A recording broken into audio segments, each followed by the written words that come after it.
ni Mtoro TV na kuweza kutolea maoni juu ya mambo husika, na mambo haya tutakuwa tukiendelea nayo kwa sababu ya kuweza kusaidia sehemu ya jamii yetu ambayo tukiwa kama walezi wa imani tunawajibika kuweza kutoa fikra mbalimbali. Katika mambo haya yapo ambayo tunashauri, yapo ambayo tunakemea, lakini yapo ambayo tunapongeza kulingana na aina ya matukio yanayotokea. Na katika siku ya leo tumekuja tukiwa na maoni ya aina mbili.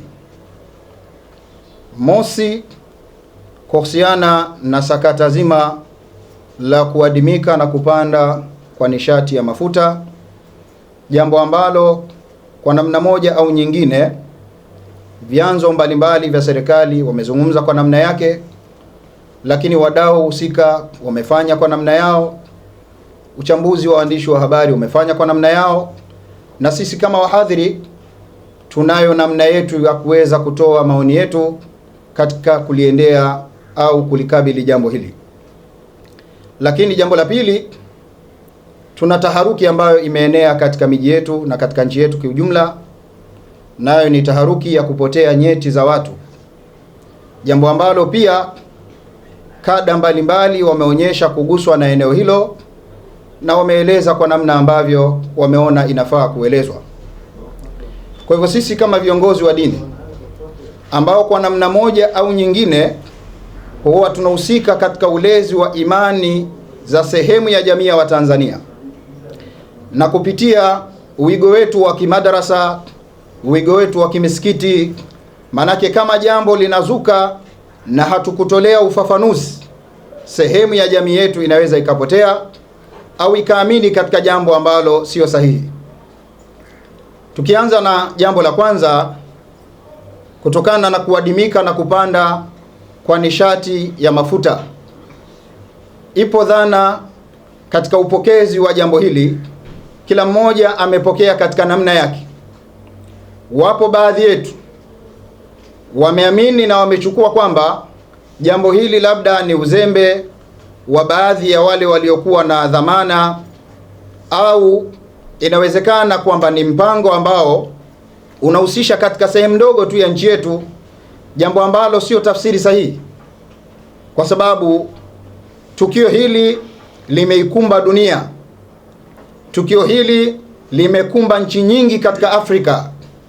Kwa hivyo kulidogesha, kulifanya kama ni jambo la kinchi, ikachukuliwa tafsiri kwamba labda viongozi wa serikali wamehusika katika jambo hili, sio jambo sahihi. Kwa hiyo ni sehemu ya kuweza kutoa wito na kutoa elimu kwamba jambo hili ni janga la dunia, na linakuwa ni janga la dunia kwa sababu ile misingi ya kuweza kufanya mafuta yakapotea na yakapanda bei iko wazi. Vita inaendelea katika dunia, watu wote wanashuhudia. Marekani wanapigana na Irani, na Irani ndio kwenye vyanzo vya mafuta. Nchi za Kiarabu ndio kuna vyanzo vingi vya mafuta. Leo imefika wakati kuna maeneo yametangazwa wazi kwamba meli zisipite katika ukanda huo, na katika vyombo vinavyobeba mafuta katika dunia eneo la bahari linatumika sana.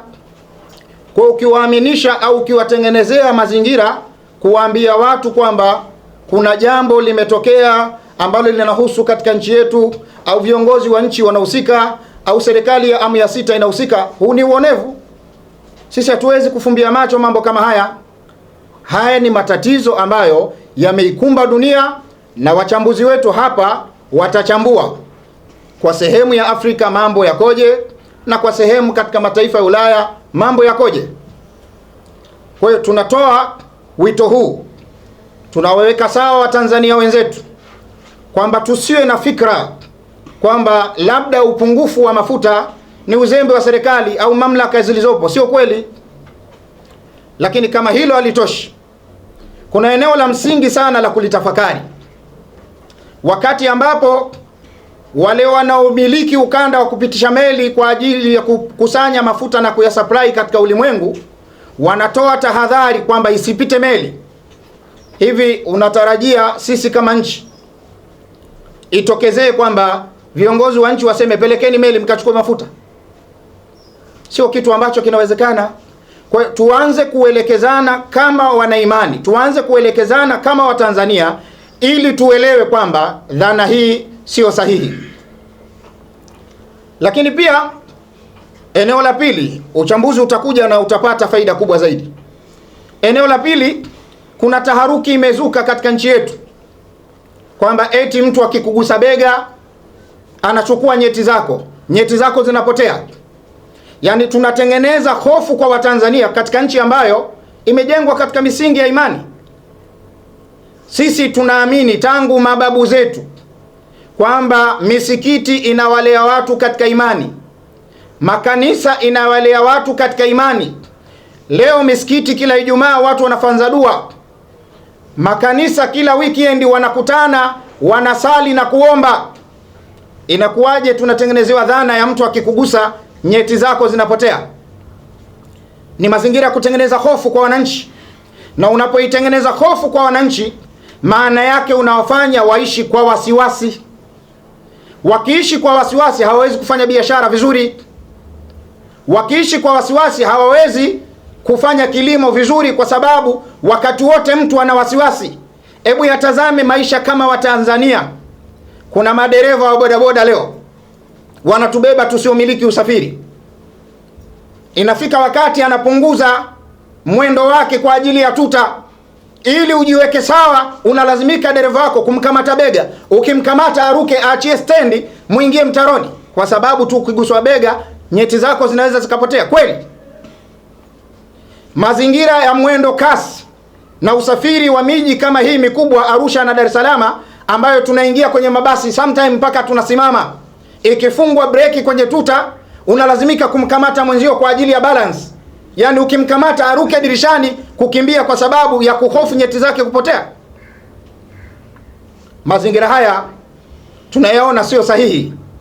Kama sehemu ya jamii walezi wa imani, tumetoka hadharani kwa ajili ya kutoa miongozo na kuisaidia jamii yetu tuishi kwa upendo, tuishi kwa amani pasi na tatizo lolote.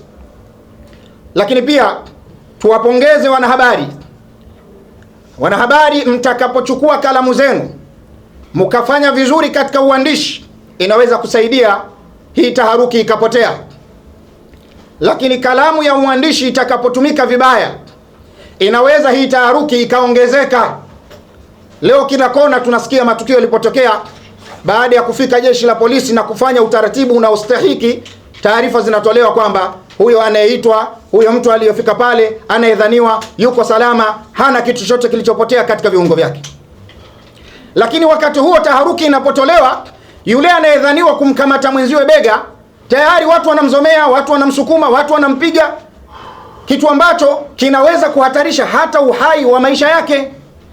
Tukifumbia macho watu wa imani mambo kama haya katika nchi yetu, tunakwenda kutengeneza taharuki ambayo haina msingi wowote.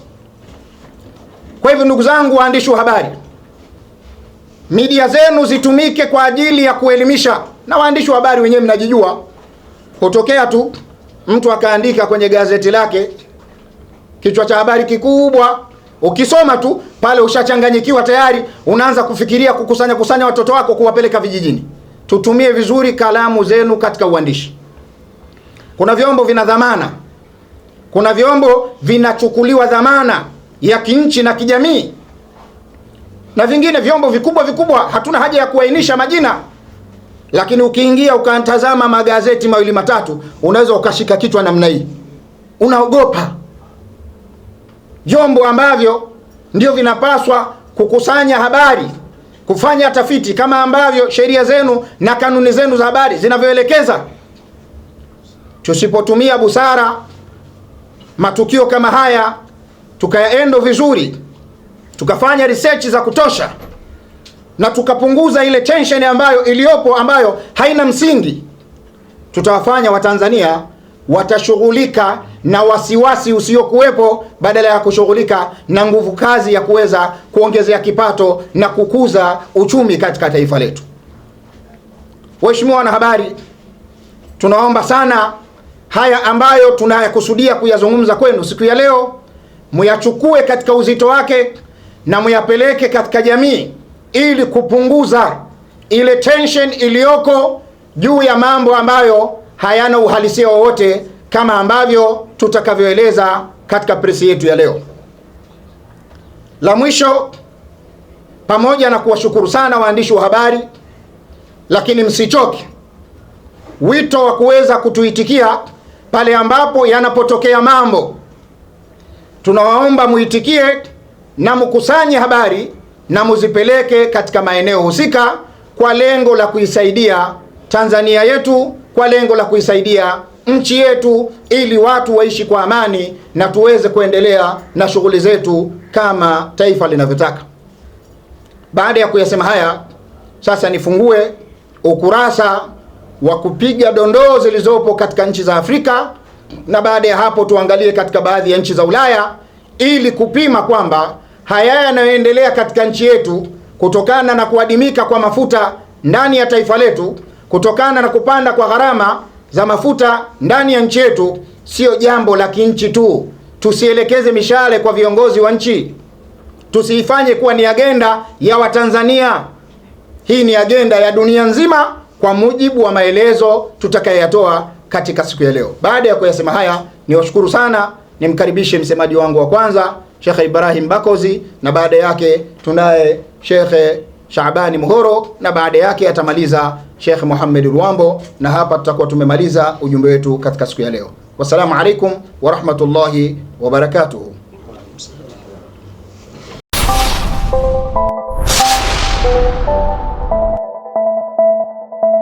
Hii ni Mtoro TV.